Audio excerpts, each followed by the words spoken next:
বছরের পরিবার, এত বছরের একটা সম্পর্ক, তো সেখান থেকে অনেক অনেক স্মৃতি আছে, অনেক অনেক সুন্দর সুন্দর মেমোরিজ আছে। এবং আর গিফট তো, এটা তো খুব আপেক্ষিক আসলে গিফট। অবশেষে মান অভিমান ভুলে বুবলির মেয়েকে দেখতে গেল অপবিশ্বাস। এমনকি প্রথম দেখায় বুবলির মেয়েকে নাকি একটি সোনার চেনও দিয়েছেন। কেন মান অভিমান ভুলে কাছাকাছি আসলেন দুজন? এর মূল কারণ সাকিব খান। আমার কাছে ওই বুবলি বা ওই আবার পার্সোনাল লাস্ট ইস্যুর কিছুদিন পর মনে হয়েছে যে ধৈর্যের একটা সীমা আছে। এখন আসলে যে যেমন যেমন কুকুর তেমনই মুগুর দেওয়া উচিত। সাকিব খান কয়টা আছে যে তার বিরুদ্ধে অভিযোগ হবে? এদিকে অপবিশ্বাস বলেছেন, কাউকে তীর মারার ওই যোগ্যতা মনে করি না, আর আমি তীর আসলে মারিও না।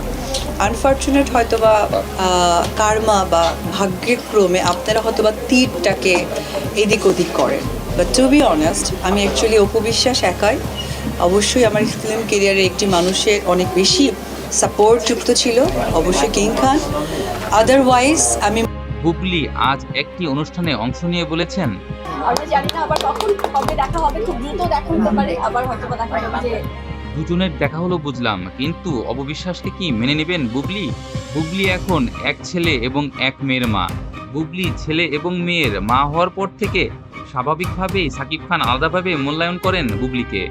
এজন্যই কি অপবিশ্বাস মানবাভিমান ভুলে সাকিব খানের কথায় দেখতে গেলেন বুবলিকে? এর উত্তর সময় বলে দেবে। প্রতিদিন 24 টিভি, ঢাকা।